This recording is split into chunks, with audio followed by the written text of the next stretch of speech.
Hello again, I'm John Turzak, and this lesson we are going to learn how to make my formula for potato dumplings.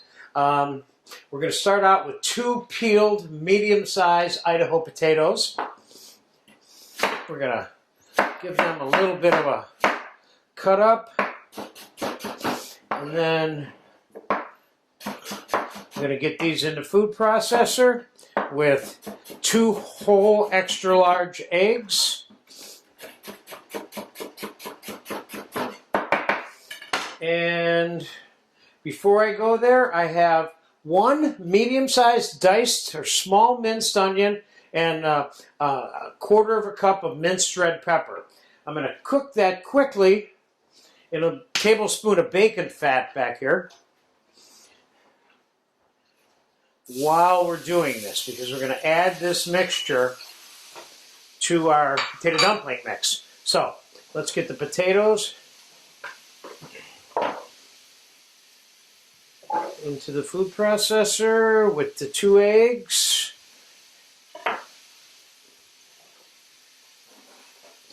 And 1 cup of bacon cooked lardoons also, which I have right here.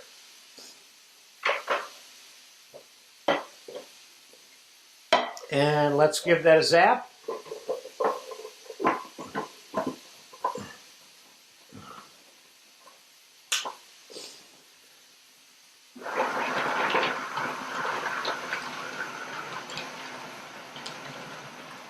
High.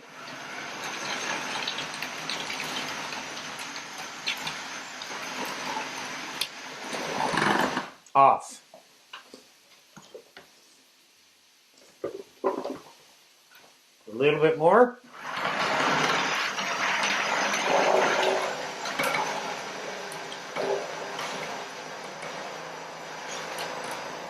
Okay, let's take our egg and potato mix, which is all raw. Now, rather than give you, onion and peppers are doing good, and I'm going to shut that off. So, rather than give you a very specific amount of flour to put in here, I'm starting out with a little more than a couple cups of flour, and I'm going to put some of it in, and I'm going to mix this until it reaches a certain level of paste, or what I would consider to be dough. Okay? When it gets doughy enough, I will have put enough flour. And so far I got a cup of flour in here now.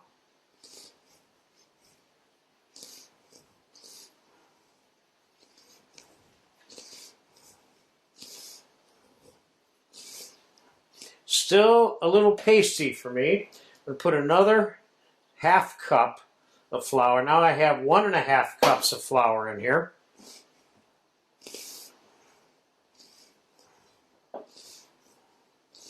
And now, while we're still at the mixing stage, the onions and the peppers are going in here.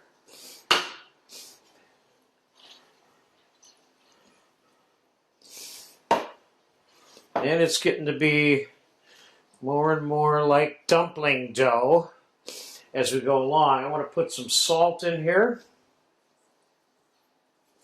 And I'm going to put some fresh ground black pepper in here. Could I put other stuff in here, different herbs, etc.? Of course. Now, you see how much dough I have?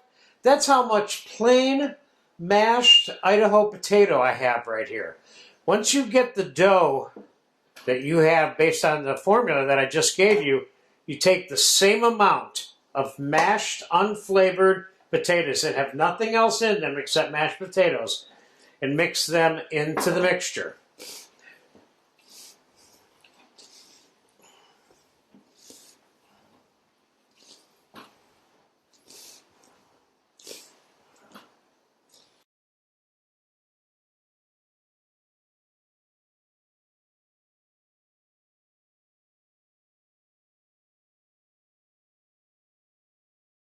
I'm going to go for the last, leaving myself about 1/4 cup of flour out of that little bit more than 2 cups that I started with.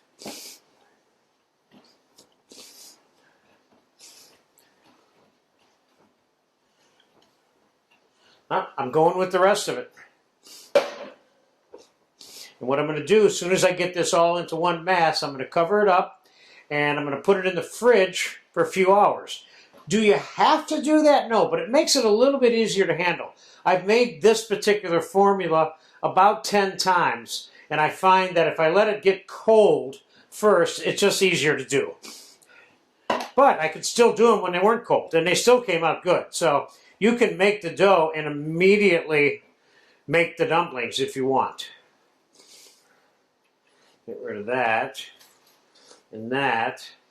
And let's put some plastic wrap on this bad boy and put it in the fridge. I'm probably going to wait till tomorrow, and then I'll come back tomorrow to finish this off with you.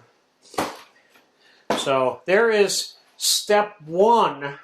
All right, the potato dumpling mix sat overnight. It's really cold. You'll see that it's oxidized a little bit there from the potato. That's not a problem. And I'm going to hand roll some of these, and I have to make some potato dumpling soup for you. And I have some simmering ham hock stock back here, which you have a lesson for how to make.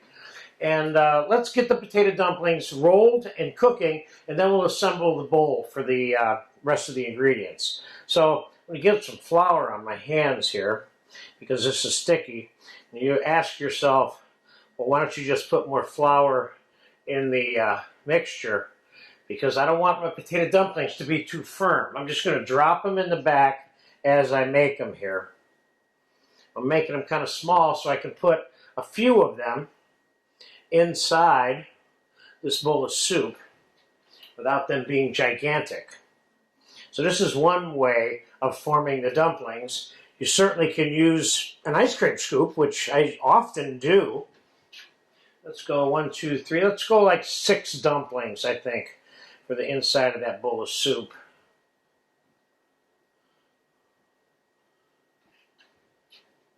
Now you could, if you wanted to make a lot of them, you could do what I'm doing and just lay them all out on a little floured pan and drop them all in at one time. If I was cooking them a lot, that's a lot of them right now, that's what I would do. But the proximity of when they're each being put in means they're all going to be done pretty close to the same time. If I was doing this over a period of half an hour, that would not be cool, because half will be done, half wouldn't be done, and you would know which ones were which. All right, let's go with that half dozen there. I got that on a medium simmer. Let me rinse my hands off here.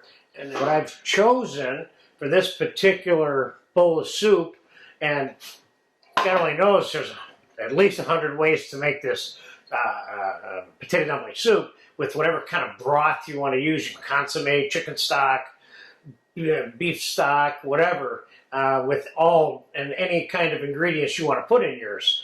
I'm choosing to put a little tomato concasse, a little bit of sliced sauteed onion. I'm going to clean up this ham hock that we boiled, which I showed you in another lesson that we have on how to make ham hocks boiled. And I got a little piece of strip of slab bacon that I sauteed. I'm going to put some chopped cilantro in there too. And I'll keep an eye on these dumplings. By the time I get this stuff in this bowl, let's start with the ham hock first. Let's start by taking the skin off, which is not going to be included. Can you make fried pork skins out of this smoked ham hock skin? You absolutely can. Now let's pull the meat off, or let's just pull the amount of meat off. Now let's take it all off. That way you can see how much meat is in one of these hocks. Most of this meat, of course, is mixed in with fat. And that is the extent of the meat right there from that one particular hock, and that's perfect for this one bowl of soup. So,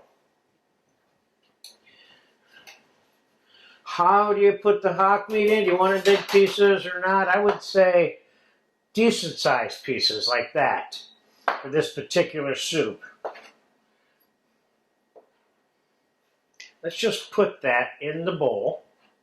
And let's put a little bit of the diced sauteed onion, whatever amount you want in your soup. Let's put that little pieces of bacon in there. Let's get a little bit of that cilantro chop. Let me get this out of the way here. I'm going to sprinkle this on the top when we're done. And I'm thinking we'll sprinkle this on top also when we're done. So let's take a peek here, and I think these dumplings are probably done. They only take, this size only takes about 5-6 minutes, and I think that's about how much time we have into them. Okay, so let's put them in the bowl.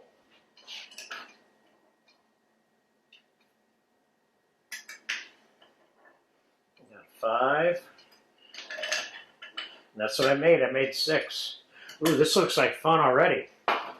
Now, we're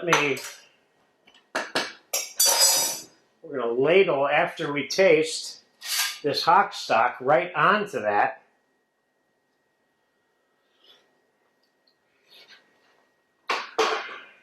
This hock stock needs a pinch of salt and a little bit of pepper.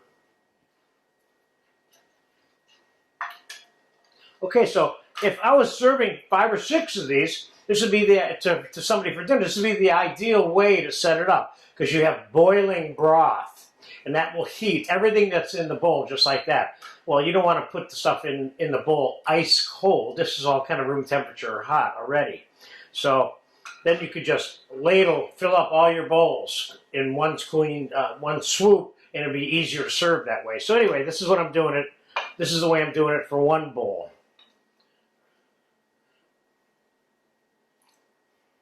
I like the looks of that soup already.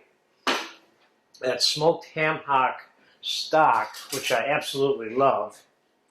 And yeah, let's put a little bit of tomato concasse in the middle of this just for fun.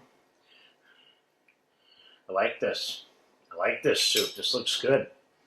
Let's chop that cilantro just a little bit finer.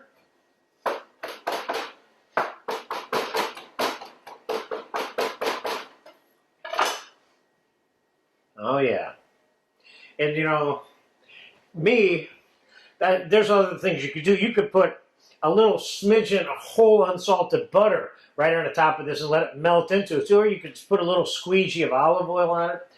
That's, you know, any number of things. Wow, that looks really good.